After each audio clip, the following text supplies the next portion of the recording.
बिस्मिल्लाहिर्रहमानिर्रहीम। आज हम जो वाक़या बयान करने जा रहे हैं वो फ़िरौन और उसकी खातिमा का है। हज़ूर अकरम सल्लल्लाहु अलैहि वसल्लम शब मिराज में बैतुल मुक़द्दस की तरफ जाते हुए मिस्र के करीब एक मुकाम से गुज़र रहे थे। उन्हें नहायत ही आला और ज़बरदस्त खुशबू आने लगी।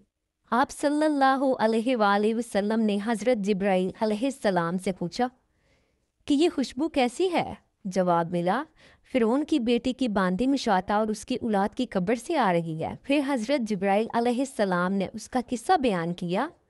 मुशाता फ़िरौन की बेटी की खादिमा थी और वो खुफिया तौर पर इस्लाम ला चुकी थी। एक दिन फ़िरौन की लड़की को कंघी करते हुए उसके हाथ से इत्तफाकन कंघी गिर पड़ी। वो उठाने लगी तो उसकी ज़ुबान से बेसाख्ता बिस्मिल्लाह निकल गया। उस पर शहजादी ने कहा कि तूने आज अजब कलमा बोला, रब तो मेरे बाप फ़िरौन ही हैं। तो फिर उसने कहा, ये किसका नाम लिया? उसने जवाब दिया, फ़िरौन रब नहीं बल्कि रब बोला है जो मुझे और तुझे और खुद फ़िरौन को रोज़ी देता है। शहजादी ने कहा, अच्छा तू मेरे बाप के सिवा किसी और को अपना रब मानती है? उसने जवाब दिया, हाँ हाँ, मेरा तेरा और तेरे बाप सबका रब अल्लाह ताला ही है। शहजादी ने अपने बाप से कहवाया। वो सख्त गजबनाक हुआ और उसी वक्त उसे बसर दरबार बुलावा भेजा और कहा, क्या तू मेरे सिवा किसी और को अपना रब मानती है? उसने कहा कि मेरा और तेरा रब अल्लाह ताला ही है जो बुलंदियों और बुजुर्गी वाला है। फ़िरौन ने उसी वक्त हुक्म दिया कि तांबे के जो गाय बनी हुई है इसको खूब तपाया जाए और जब बिल्कुल आग जैसी हो जाए तो उसके बच्चों को एक एक करके इसमें डाल दिया जाए। आखिर में वो खुद उसे भी इसी में ही डाल दिया जाए।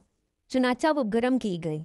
जब आग जैसी हो गई तो हुक्म दिया कि उसके बच्चे को एक एक करके इसमें डालना शुरू करो।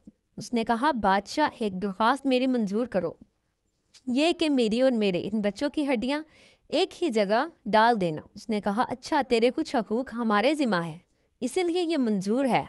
उसकी दोनों बच्चियां उसकी आंखों के सामने उसमें डाल दी गईं और वह फौरन जल के राख हो गए। फिर सबसे छोटे की बारी आई जो माँ की छाती से लगा हुआ दूध पी रहा था। फ़िरौन के सिपाहियों ने उसे घसीटा तो उस नेक बंदी की आंखें तले अंधेरा छा गया।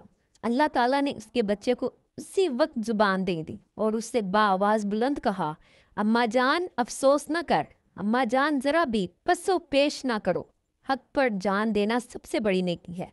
चुनाचा उन्हें सब्र आ गया, उस बच्चे को भी आग में डाल दिया गया और आखिर में उनकी माँ को भी उसी आग में जलाकर मार दिया। ये खुशबू की महकें उसी की जन्नती महल से आ रही हैं। सुभान अल्लाह। वीडियो अच्छी लगी हो तो चैनल को सब्सक्राइब कर दीजिएगा। शुक्रिया।